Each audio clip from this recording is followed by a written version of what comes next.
کہ ان سے کسی نے محبت نہیں کی، سب کو ان کے پیسے سے محبت ہے۔ چھوٹی عمر سے انہوں نے ذمہ داریاں اٹھا لی، اسی لیے ان کے اندر تلخی پیدا ہو گئی تھی۔ سارا دن وہ باہر مردوں کی باتیں سن کر آتے تھے۔ کام بھی کچھ ایسا تھا کہ مالک کی بات سننی ہی پڑتی تھی۔ وہ ایک فیکٹری میں ٹھیکیدار کے اسسٹنٹ تھے۔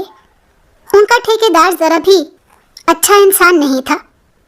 اپنی بات کا آغاز گالی سے کرتا تھا اور گالی پر ہی اختتام کرتا تھا۔ سارا دن گالیاں سننے کے بعد مرد گھر آ کر پھول تو نہیں جھاڑے گا۔ میں نے تو ان کے ساتھ بڑا سمجھوتا کیا تھا، اپنے خوابوں کو مٹی میں ڈال کر قبر بنا لی تھی۔ اب میں نے تو یہ سوچ لیا تھا کہ یہ خواب میری زندگی میں پورے نہیں ہو سکتے، لیکن میں اپنی اولاد کے خواب ضرور پورے کروں گی۔ خوابوں کو پورا کرنے کے لیے ماں باپ کی سپورٹ ضرورت ہوتی ہے۔ میرے والدین نے اپنی حیثیت کے مطابق مجھے پڑھا دیا اور پھر انہوں نے میری شادی کر دی۔ ان کا کوئی قصور نہ تھا۔ جس معاشرے میں وہ رہتے تھے انہیں معاشرے کے مطابق چلنا ہی پڑتا تھا۔ اگر وہ خاندان والوں کی مخالفت میں جا کر مجھے پڑھا دیتے تو ان کا ہر ایک انسان سے ناتا کٹ جاتا۔ اس طرح تو وہ نہیں کر سکتے تھے۔ بالآخر میری نندوں کی بھی شادیاں ہو گئیں، میرے دیور بھی شادی کر کے الگ ہو گئے تھے۔ میری ساس میرے ساتھ ہی رہتی تھی۔ وہ ہمیشہ سے مجھے کہا کرتی تھی کہ تو بہت صبر والی بچی ہے، تو نے میرے بیٹے کے ساتھ نبھا لیا۔ وہ ہمیشہ تیرے ساتھ زیادتی کر جاتا ہے، تجھ پر غصہ ہو جاتا ہے، لیکن تو ہمیشہ سے اس کے ساتھ نرمی سے رہتی ہے۔ میرے شوہر کو بیٹا چاہیے تھا اور اللہ نے مجھے بیٹی سے نواز دیا۔ میں بہت ڈر گئی تھی کہ کہیں یہ روایت بھی مردوں کی طرح مجھے اور میری بیٹی کو گھر سے باہر نہ نکال دے، لیکن اس دن میں نے محسوس کیا تھا، کیونکہ دل میں بھی ایک معصوم انسان چھپا ہوا ہے جنہوں نے اپنی بیٹی کو محبت سے آغوش میں لیا۔ سبھی افراد بہت خوش تھے۔ گھر کی پہلی بیٹی جو آئی تھی، سب نے میری بیٹی سے بہت محبت کی۔ میں نے اپنی خواہشات کو مار کر اپنی بیٹی کی تربیت میں سارا وقت لگا دیا تھا۔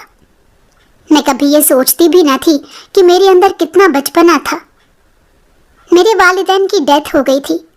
میری ساس کا انتقال بھی 2 سال پہلے ہی ہو گیا تھا۔ اب میری بیٹی اور میں ہی گھر میں رہ رہے تھے۔ شوہر کا غصہ پہلے سے کم ہو چکا تھا۔ اپنی بیٹی سے محبت جو بہت کرتے تھے، اس کے سامنے غصہ کرنے سے گریز کرتے تھے۔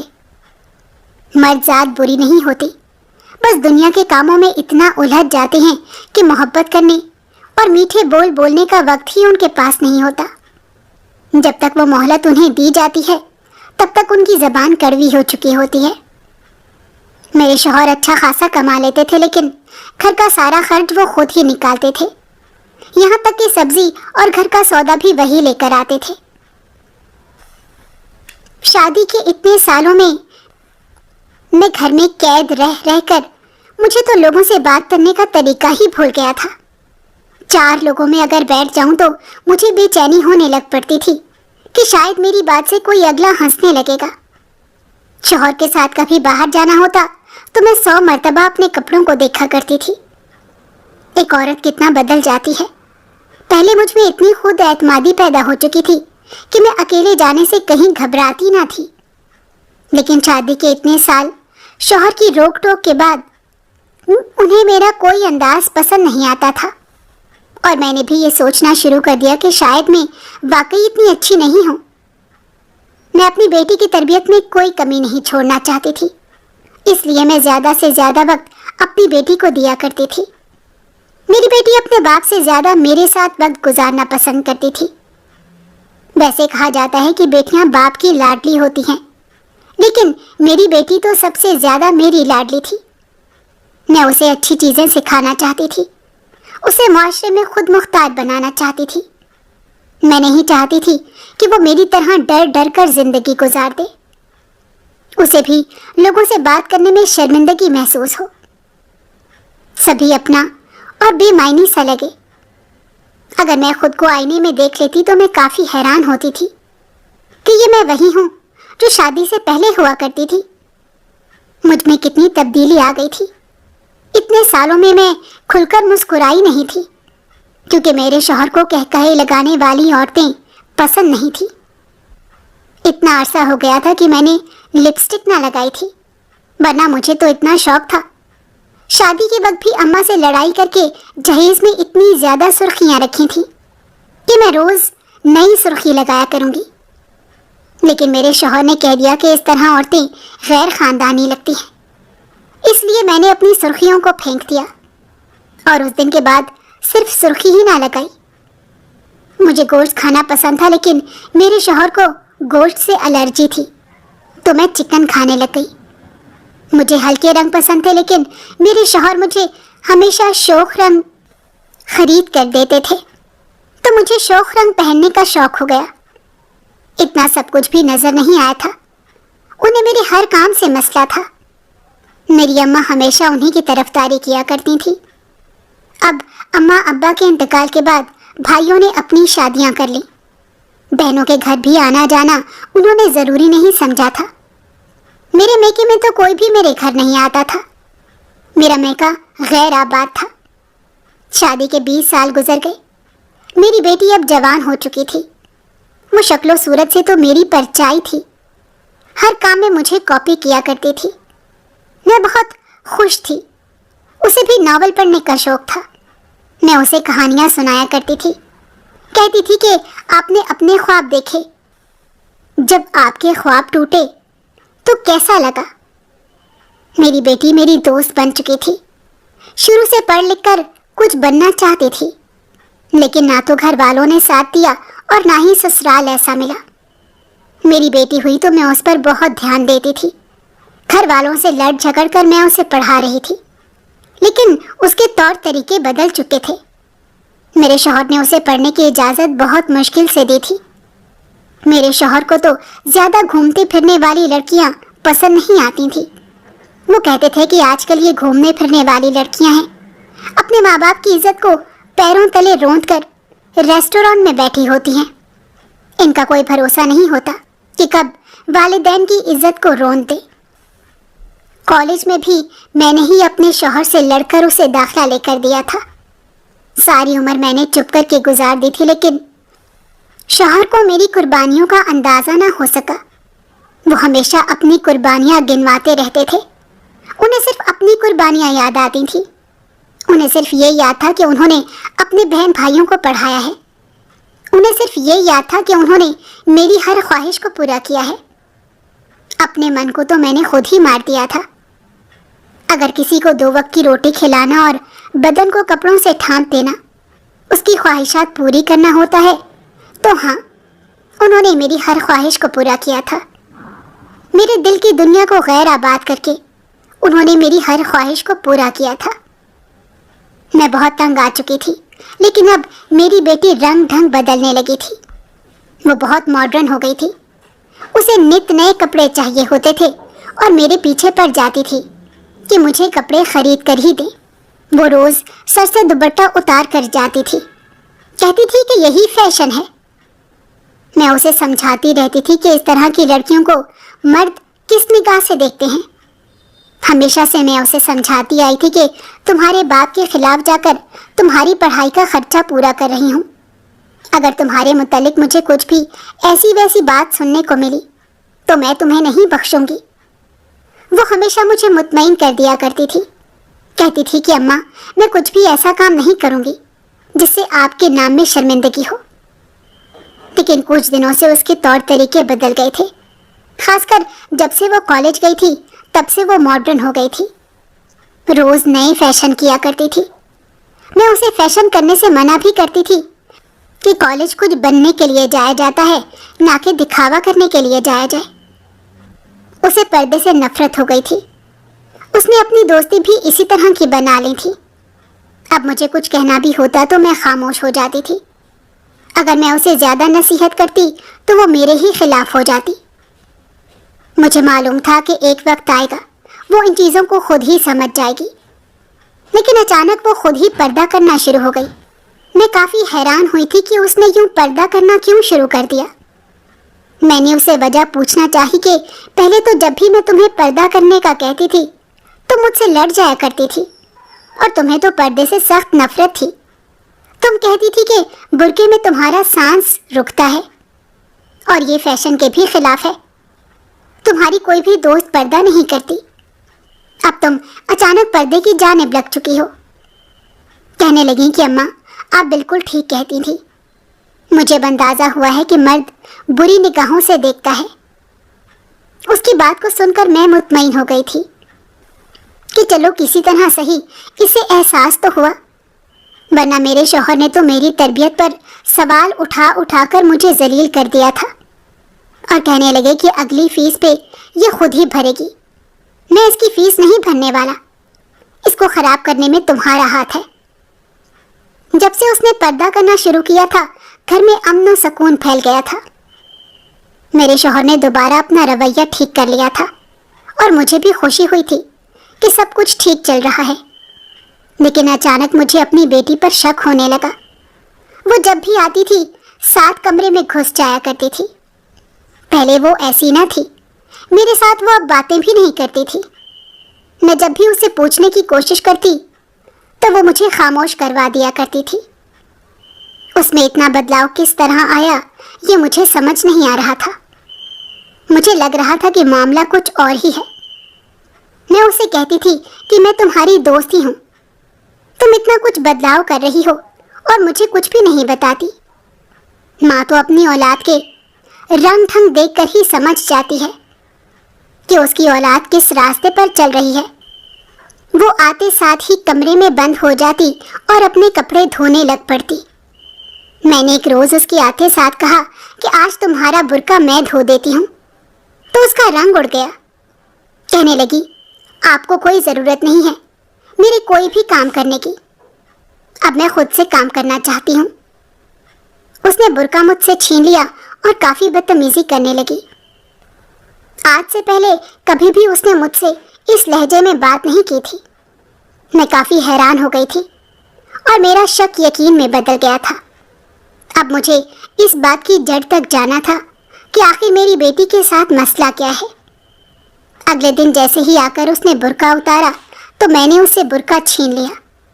اور آج میں اسے موقع نہیں دینا چاہتی تھی کیونکہ میں نے اپنی بیٹی کو راتوں کو جاگتے ہوئے دیکھا تھا.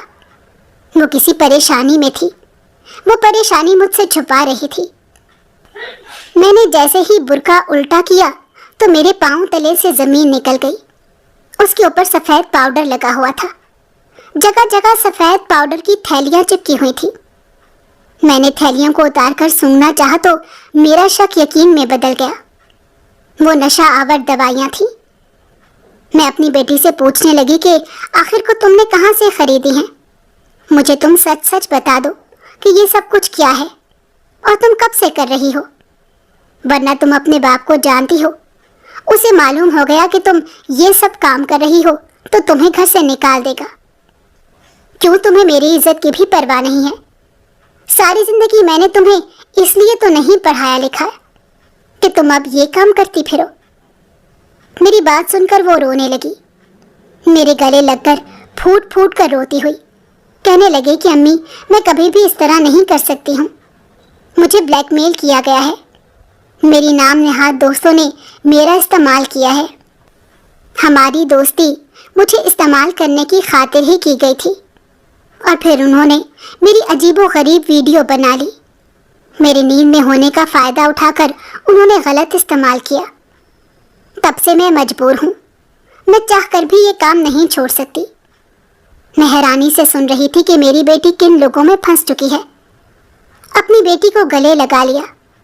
اتنے دن سے وہ یہ مصیبت اکیلے جھیل رہی تھی. مجھے تو اندازہ بھی نہ تھا کہ اتنا کچھ بھی ہو سکتا ہے. میری سمجھ میں کچھ نہیں آ رہا تھا. میں تو وہ ڈرپوک عورت تھی جو گلی سے باہر نکلنے پر بھی ڈرتی تھی. لیکن اب اپنی بیٹی کی خاطر کچھ تو کرنا ہی تھا. میں نے اسے پولیس میں جانے کا کہا تو وہ ڈرنے لگی. کہنے لگی کہ پولیس بھی ان کے ساتھ ہی ملوث ہوگی. اس طرح تو معاملہ مزید اچھل جائے گا. لیکن پھر بھی میں یوں ہاتھ پر ہاتھ رکھ کر تو نہیں بیٹھ سکتی. اس لیے بغیر بتائے ایک دن پولیس اسٹیشن نکل گئی اور وہاں جا کر اتفاق تھا کہ میری کوئی نیکی کام آئی کہ میرا شاگرد ہی اس بڑی سیٹ پر بیٹھا تھا.